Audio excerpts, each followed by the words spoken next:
The warm afternoon sun streamed through the tall windows of Riverside Middle School, casting golden streaks of light across the linoleum floor. The faint hum of conversation mixed with the occasional scrape of chairs as students filed into room 302 for their 8th grade math class. It was early autumn in Atlanta, Georgia, and outside, a crisp breeze rustled the trees. But inside the classroom, the air felt thick.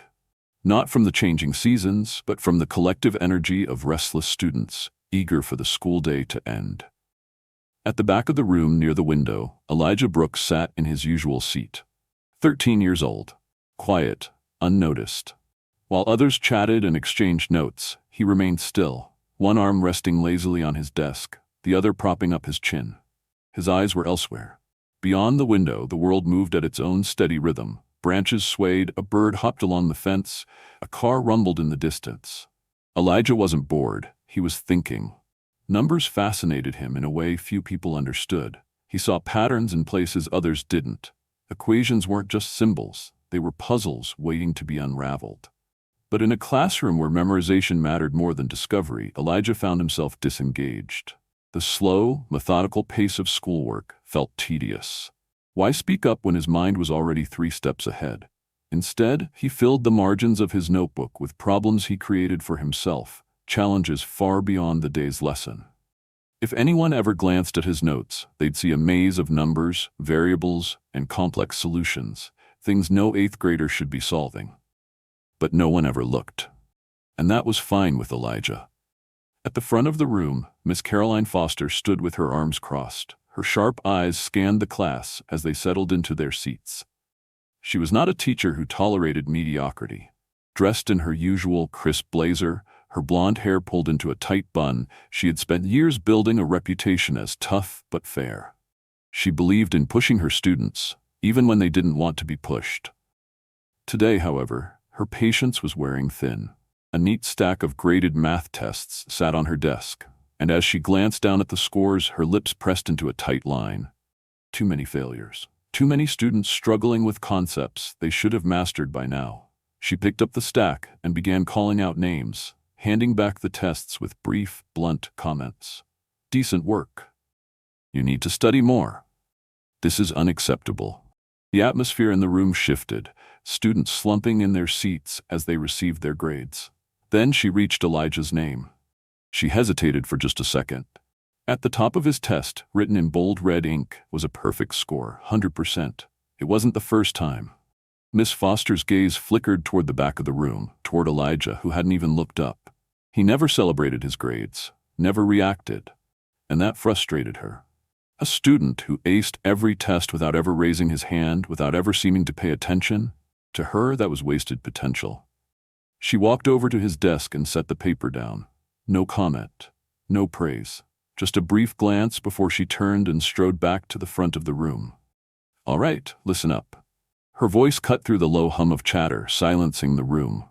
She leaned against her desk, her gaze sweeping across the students. Most of you did okay. Her tone suggested otherwise, but a lot of you are still struggling with concepts we've been covering for weeks.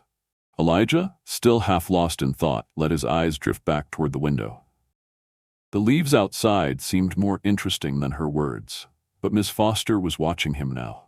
She noticed the way his fingers drummed absent-mindedly against the desk, the way his eyes wandered, the way he looked as if he was anywhere but here. A flicker of irritation crossed her face. Then she made a decision. Elijah Brooks. His name cut through the air like a snap of a rubber band. His hand slipped from his chin as his heart skipped a beat. All at once, every pair of eyes turned toward him. Stand up, Miss Foster instructed, her voice calm, but with an unmistakable edge. Elijah hesitated. His classmates exchanged knowing looks, some whispering, "Oh, she's about to roast him. He never talks. This is gonna be bad. Dude's probably been asleep this whole time." Heat rushed to Elijah's face. His fingers curled slightly against his desk as he slowly pushed himself up, his chair scraping loudly against the floor. Miss Foster gestured toward the whiteboard at the front of the room. "Come here." A new kind of silence settled over the room, the kind filled with expectation. Some students smirked, others looked on with curiosity, even sympathy. Elijah's feet felt heavy as he walked forward. Somewhere in the back of his mind, a small voice whispered, "You should have just stayed invisible." When he reached the board, Miss Foster turned to face him. "Let's see how much you've been paying attention," she said, uncapping a marker. She lifted her hand and wrote an equation on the board. It was longer than anything they had covered in class. A mess of exponents, fractions, and variables that none of his classmates had ever seen before. A murmur rippled through the room. "No way. She's setting him up to fail. Dude, I don't even know where to start with that."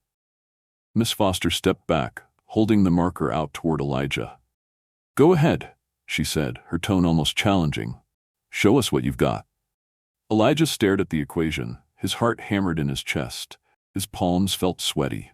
He could feel every single pair of eyes on him, and for a fleeting moment, he considered handing the marker back and walking away. But then, a small voice inside him whispered something different. "You know this. You've solved problems harder than this 100 times. This isn't about them. This is about you." Elijah took a deep breath. He reached out and took the marker. Then, with his entire class watching, he raised it to the board and began to write. Elijah could feel the weight of the moment pressing down on him. The marker felt strangely heavy in his hand, and the math problem in front of him loomed like an impossible mountain. His eyes scanned the board, taking in the jumble of exponents, fractions, and variables, a problem far beyond what the class had ever covered. Behind him, his classmates whispered in hushed voices, their amusement barely contained. "No way he's solving that. She's setting him up to fail. Dude looks like he wants to disappear." The air in the room shifted, a mixture of anticipation and expectation. Miss Foster stood nearby, arms crossed, her expression unreadable. "Go ahead, Elijah," she said, her voice steady, almost challenging. "Show us what you've got." For a brief moment, Elijah hesitated. He could feel the tension clawing at his chest, the pressure of all those eyes watching him, waiting for him to fail. His instinct was to retreat, to hand back the marker, to mumble an excuse, to slip back into the comfort of invisibility. He had spent years mastering the art of being unnoticed. Why should today be any different? But then something shifted inside him. A voice, not the doubtful one that told him to shrink away, but a different one, quieter but stronger. "You've already solved harder problems than this. You do this every day? For fun. This isn't about them. This is about you." Elijah took a deep breath, gripping the marker a little tighter, and then he started to write. At first, his movements were slow, careful. He began by breaking the problem into smaller parts, isolating variables, simplifying terms. The whispers behind him grew quieter. Some of his classmates, expecting him to freeze or stammer, leaned in slightly. Their smirks faded. Elijah kept going. His strokes became bolder, faster, his brain snapping pieces of the equation into place like a puzzle he had solved 100 times before. Step by step, the once intimidating problem began to unravel. Numbers and symbols flowed effortlessly from his hand, each line building upon the last with an almost mechanical precision. The snickers had stopped. Now, there was only silence. A girl in the second row whispered, just loud enough for those near her to hear. "Wait, is he actually doing it?" Her friend leaned forward, eyes narrowing. "Yeah, and he's not even struggling." More heads turned, eyes widening as Elijah continued working through the equation, his focus unshaken. The room had changed. Where there had once been doubt and amusement, there was now a quiet sort of awe. Even Miss Foster's expression softened, her eyes scanning his work, her arms no longer crossed but loosely folded in front of her. She had expected him to try and fail, to stumble under pressure. Instead, he was dismantling the problem like a seasoned mathematician, and it was becoming impossible to ignore. Elijah's hands slowed, his mind calculating the final steps. He took one last glance at his work, double-checking every number, every variable, every fraction. Satisfied, he wrote the final answer, then capped the marker with a soft click. For a moment, nothing happened. Then he turned around. The room felt different. His classmates, once full of doubt, now stared at him with something else entirely. Shock, curiosity, maybe even a hint of respect. Even the boy who had laughed earlier now sat with his mouth slightly open, as if he had just witnessed something he couldn't explain. Miss Foster stepped forward, her eyes still on the board. She studied each step carefully, scanning for mistakes. Her fingers traced the lines, her lips moving silently as she checked his logic. For a brief second, her brow furrowed, then smoothed out. She turned to face Elijah. Her expression was impossible to read, a mix of surprise, intrigue, and something else. Something that almost looked like respect. "This is correct," she said, her voice quieter than usual. A ripple of disbelief spread through the class. Someone started clapping, then another, then another. The room filled with applause, hesitant at first but growing louder. Elijah stood there, unsure of what to do, how to react. His cheeks burned, not from embarrassment but from something new, pride. For the first time in his life, Elijah Brooks was seen. The applause faded, but the air in the room remained electric. Elijah stood in front of the whiteboard, his marker now capped, his heartbeat finally slowing. He hadn't planned for this. He hadn't planned for them to see him. But now, they did. His classmates, the same ones who had laughed just moments ago, were silent, their faces painted with an expression he had never seen directed at him before. Not mockery, not indifference, something else. Awe. Miss Foster was still staring at the board, her arms now crossed, her gaze moving methodically through each step of his work. She was double-checking every calculation, every simplification, every transition from one line to the next. She was looking for a flaw, but she wouldn't find one, because Elijah knew there weren't any. A student sitting in the front row, a boy who had spent most of the semester breezing through math assignments, finally spoke. That was insane. A few others nodded in agreement, exchanging glances as if they had just witnessed something they couldn't fully comprehend. Elijah shifted slightly, suddenly aware of how many eyes were still on him. This wasn't the reaction he was used to. This wasn't how things were supposed to go. He was the quiet kid, the one who blended in so well that teachers often forgot to call his name for attendance. And yet, here he was, standing in front of an entire classroom, having just solved an equation that no one else even dared to attempt. For the first time, he wasn't invisible. Miss Foster finally exhaled, stepping away from the board and facing him fully. "Elijah," she said, her voice steady, controlled. He turned his attention to her, his fingers still gripping the capped marker as if it were an anchor. "Why haven't you spoken up before?" she asked, her tone softer than usual. "If you can do this, why do you sit in the back and stay so quiet?" Elijah hesitated. He could feel the weight of the room pressing in around him, the expectant silence stretching as everyone waited for his answer. How could he explain it? How could he put into words the way it felt safer not to stand out, not to be noticed? The way being invisible meant never being judged, never being expected to be something more? Finally, he shrugged, his voice quiet. "I didn't think anyone would care." A murmur passed through the classroom, some surprised, others thoughtful. Miss Foster's expression softened. "Well," she said, her tone almost gentle, "I think you were wrong about that." And for the first time, Elijah wasn't so sure she was wrong. As he made his way back to his seat, the classroom felt different. A few students gave him small nods as he passed. Others whispered to each other, their words just out of reach. He wasn't sure what they were saying, but for the first time, he didn't feel like they were laughing at him. He sat down, his hands resting on his desk, his fingers tapping lightly against his notebook. The whiteboard was still filled with his work, his handwriting standing bold and undeniable against the blank surface, and as Miss Foster turned back to the class, she gestured toward it.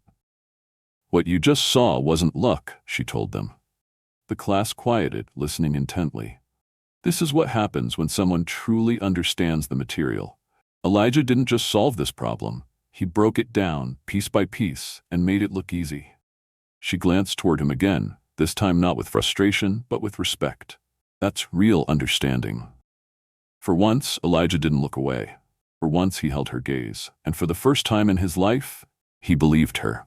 The bell hadn't rung yet, but the energy in room 302 felt different.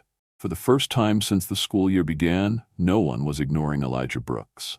As he sat at his desk, still processing what had just happened, he could feel the change in the air. Eyes that once passed over him without a second thought now lingered. The same students who had whispered and laughed before now looked at him with something closer to curiosity, maybe even admiration. He wasn't sure how to feel about that. A student across the aisle, Derek Carter, leaned over slightly, his voice lower than usual. "Dude, where did that even come from?" Elijah glanced at him, unsure how to respond. Where had it come from? From years of solving problems in the margins of his notebook? From the nights he spent challenging himself with equations that no one had assigned him? Instead of answering, he just shrugged. Derek shook his head, letting out a soft chuckle. Man, you should have said something sooner. That was crazy. Another student, Maya Torres, twisted in her chair to face him. Yeah, seriously, that was next level. Her expression wasn't mocking. It wasn't the usual smirk he had seen whenever someone got called to the board. It was genuine. Elijah felt his face grow warm, not from embarrassment, but from something new, something unfamiliar. Pride. At the front of the room, Miss Foster watched the interaction unfold. She had always prided herself on being able to read her students, to know when they were holding back, when they were struggling, when they needed a push.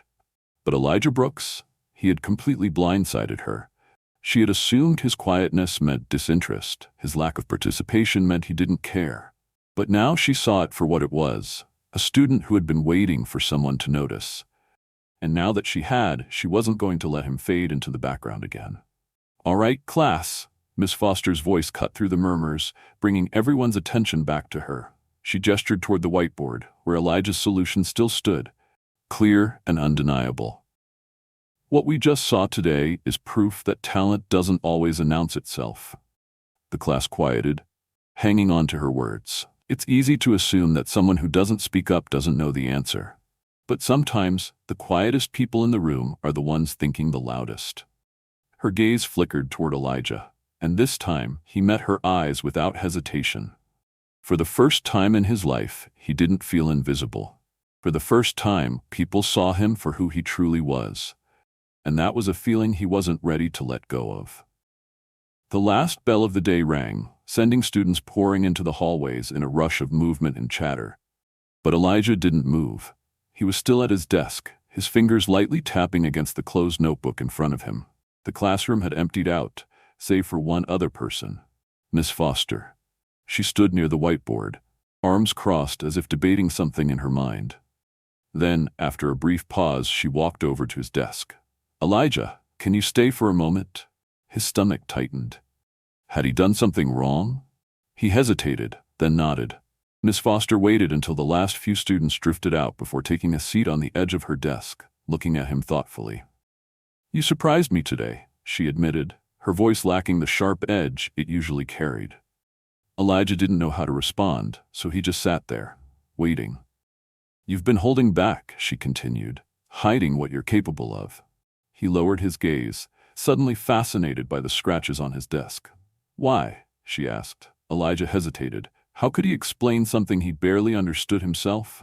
Because it was easier to be invisible. Because standing out meant expectations, pressure, attention he never asked for. After a moment, he just shrugged. Miss Foster exhaled through her nose, studying him. Then she reached into a folder on her desk and pulled out a printed brochure. I have an idea, she said, sliding it toward him. Elijah frowned slightly before picking it up. The words at the top of the page stood out in bold, clean lettering. Atlanta District Advanced Math Program. He blinked. It's an accelerated program for students who need more of a challenge, she explained. It meets after school twice a week. I think you'd be a perfect fit. Elijah felt the weight of the paper in his hands, staring at the words but not fully processing them. Me? He asked, his voice quieter than he intended. Miss Foster nodded. You. 1,000 thoughts ran through his head at once. He had never imagined himself in a place like that, surrounded by students who loved math as much as he did, who thought the way he did.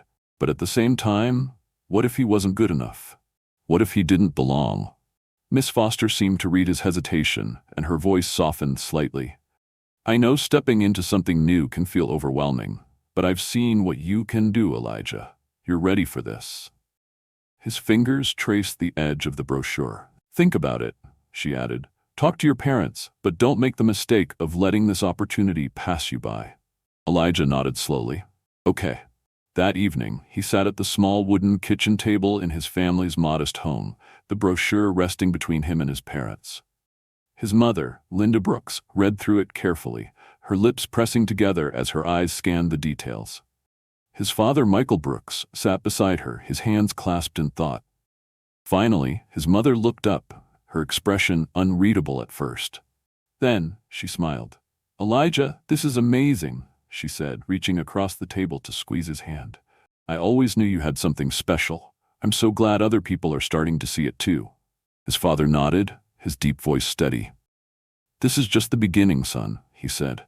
"Don't be afraid to show the world what you can do." Elijah swallowed, the words settling deep inside him.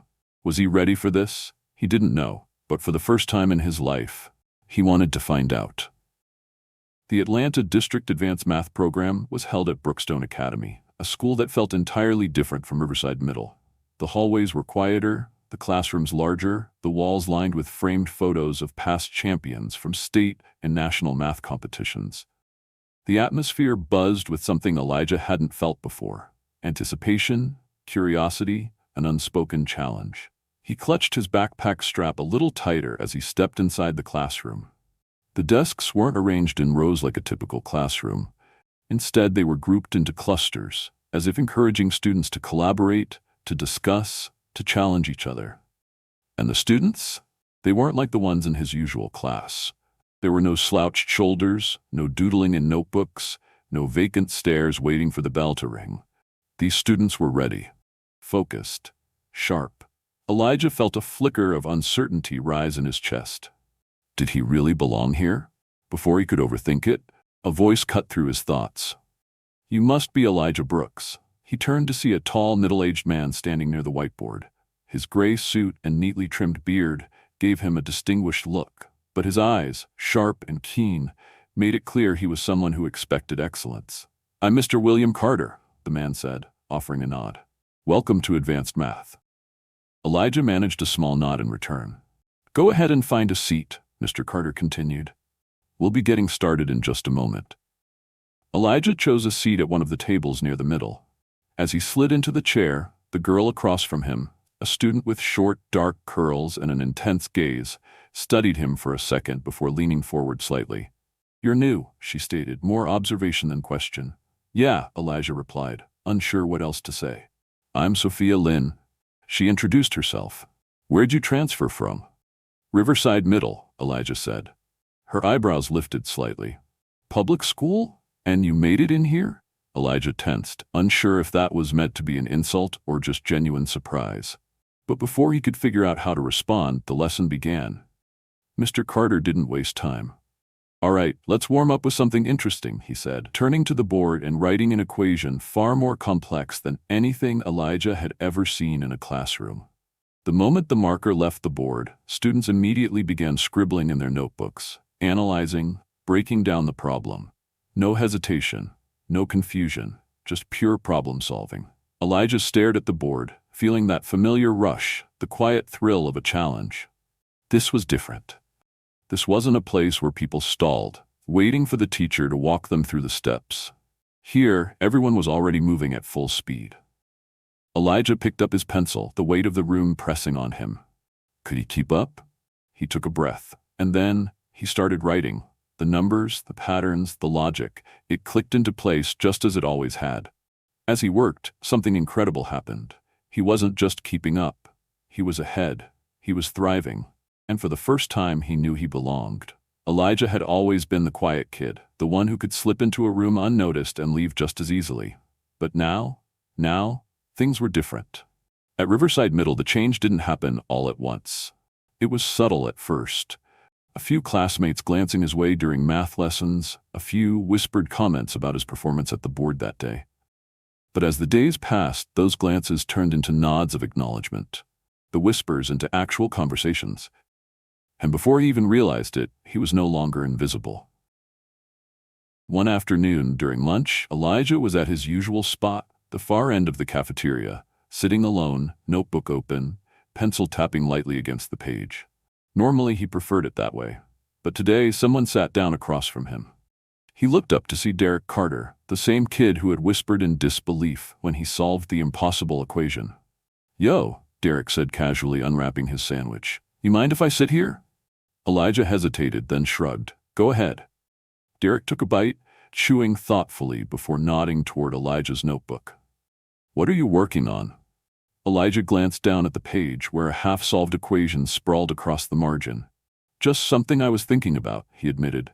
Derek leaned forward slightly. That's not schoolwork, is it?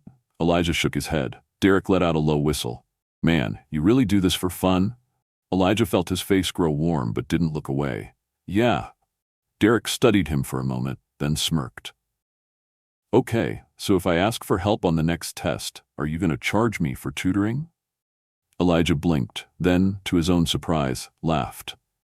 Depends, he said, his voice lighter than usual. How bad are you at algebra? Derek grinned. Bad enough that I should probably start saving up. It wasn't just Derek. Over the next few weeks, more students started talking to Elijah. Some asked him math questions, others just wanted to know more about him, what he liked, what he did outside of school. It was new, strange, and yet it wasn't bad. Even in Miss Foster's classroom, things felt different. She didn't treat him like the quiet kid in the back anymore. She called on him not to challenge him, but because she knew he had the answer. And when he spoke, people actually listened. At home, his parents noticed the change too. One evening, as Elijah sat at the kitchen table, scribbling notes for an upcoming session at the advanced math program, his mother, Linda Brooks, placed a plate of cookies next to him. You've been smiling more lately, she observed, her voice warm. Elijah paused, pencil hovering over the page. Had he? He hadn't even realized. His father, Michael Brooks, sat across from him, arms crossed but eyes full of quiet pride. I like it, his mother continued. It looks good on you. Elijah looked down at his work, a slow smile creeping onto his face. For the first time in his life, he wasn't just existing. He was living. And he liked it, too. Elijah sat in the back seat of his father's car, his fingers tightly gripping the strap of his backpack. The ride to Brookstone Academy felt shorter than usual, though his mind had been counting every second. Outside the window, the city streets blurred past, but inside, his thoughts were sharp, restless.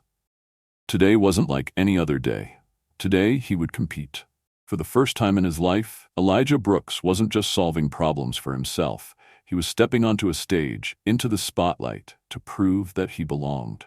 And that terrified him. You're quiet? His father, Michael Brooks, said from the driver's seat, casting a quick glance through the rearview mirror. Elijah hesitated, then shrugged. Just thinking. His mother, Linda Brooks, turned slightly in the passenger seat, studying him. Are you nervous? Elijah didn't answer right away. He wanted to say no, to pretend that he was fine. But the truth sat heavy in his chest. A little, he admitted. His mother smiled softly. That's normal, sweetheart, she reassured him. But don't forget, you've already proven what you can do. His father nodded. This isn't about winning or losing, son. It's about showing up. Elijah exhaled slowly, his grip loosening just slightly. Showing up. Maybe that was enough.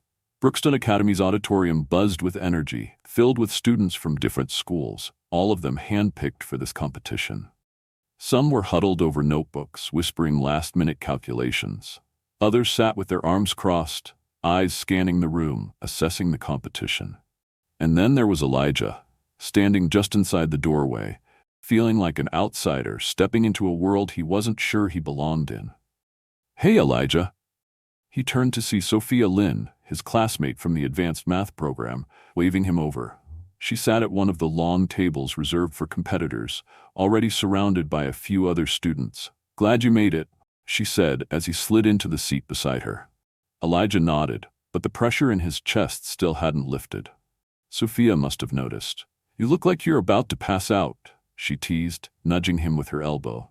Elijah let out a small, nervous chuckle. I don't want to mess up, he admitted. Sophia leaned back in her chair, arms crossed. You won't. Elijah raised an eyebrow. How do you know? Sophia smirked. Because I saw you destroy that equation in class like it was nothing, and if you can do that in front of a bunch of 8th graders, this should be easy.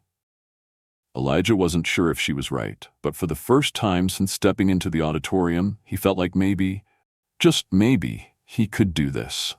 All right, competitors, please take your seats. The announcer's voice echoed through the room, and the audience hushed. Elijah's heart pounded as he adjusted his chair, his hands gripping the edge of the table.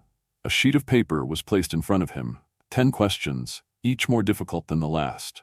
You will have 30 minutes. Your time starts now. Elijah took a deep breath, then picked up his pencil. The first problem was easy, too easy. He solved it in seconds. The second problem? A little trickier, but still manageable. By the time he reached the third, something incredible happened. The fear started to fade, because this wasn't scary. This was what he loved. His pencil moved faster, numbers and symbols flowing across the page as naturally as breathing. For the first time since arriving, he wasn't thinking about the people watching, the possibility of failure, or whether or not he belonged here. He was just doing what he did best. And for the first time, Elijah Brooks wasn't afraid anymore. The clock ticked down. Elijah's hand moved swiftly across the page, his mind sharp, focused, alive. Each problem was a challenge, but none of them scared him anymore. By the time he reached the final question, his fingers paused just briefly over the paper. It was the hardest one yet, a complex proof, layered with intricate variables. But instead of feeling overwhelmed, he felt something else entirely. Excitement. This was the kind of problem he had always dreamed of solving. He exhaled, rolled his shoulders back and dived in. 5 minutes remaining, the announcer called. Elijah's pencil moved faster, his mind piecing together the solution like a puzzle he was meant to solve. The murmurs in the audience faded, the pressure of the competition disappeared, and it was just him and the numbers. By the time he reached the final step, his pulse was steady, his thoughts clear. He circled his answer, underlined it, then put down his pencil. And as he did, he knew. He had done it. The timer buzzed. A wave of collective exhalation swept through the room as competitors set down their pencils. Some stretched, others groaned, but Elijah just sat still, feeling the weight of the moment settle over him. He turned to Sophia, who had just put down her own pencil, and she gave him a look, half impressed, half amused. "You looked like you were in another dimension," she whispered. Elijah grinned. "I kind of was." The judges collected the answer sheets. The wait for the results was long, but Elijah wasn't nervous. He had already won in his own way. He had proved something to himself. But then the announcer stepped forward, clearing his throat. And the first-place winner of this year's Atlanta District Math Competition, with a near-perfect score, is... A beat of silence. Then, Elijah Brooks. The auditorium erupted in applause. For a split second, Elijah froze. Had he misheard? Sophia clapped him on the back. "Dude, get up!" Slowly, he stood, his heart pounding as the applause grew louder. His parents were in the crowd, his mother beaming, his father giving him an approving nod. And then, he smiled. For the first time in his life, Elijah Brooks stood in the spotlight. And for the first time, he welcomed it. Elijah sat on his bed that night, the golden trophy resting on his desk, catching the dim glow of his bedside lamp. He ran his fingers over its smooth surface, still processing everything that had happened. The competition, the announcement, the applause, it had all felt surreal, like watching someone else's life play out. But it was his. He had walked into that room as a nervous kid, unsure of where he belonged, and walked out as a champion. And yet, as incredible as the victory felt, he knew this wasn't the end. It was just the beginning. At school the next day, things were different, but in the best way possible. Students greeted him in the hallways, some with nods of respect, others with wide-eyed amazement. "Yo, Brooks, you're like a math wizard or something." "Dude, you gotta teach me how to do that." Even Miss Foster, who once pushed him to speak up, now looked at him with pride rather than frustration. He wasn't just the quiet kid at the back of the class anymore. He was Elijah Brooks, the one who had stepped up, faced his fear, and proved himself. That evening, as he sat at the kitchen table, his mother placed a hand on his shoulder. "You've come so far," she said, her voice warm, full of pride. Elijah smiled, looking down at his open notebook. Numbers filled the pages, equations waiting to be solved, challenges waiting to be met. "And I still have so much more to do," he replied. Because for the first time, he wasn't just solving problems for himself. He was solving them for the future he was ready to chase. What about you? Have you ever held yourself back, afraid of stepping forward? Maybe you have a talent, a passion, a spark, just waiting to be seen. Maybe, like Elijah, you're meant for something bigger, but you'll never know until you try. If this story inspired you, hit that like button, subscribe for more, and share it with someone who needs to hear it. Because sometimes, one step forward is all it takes to change everything.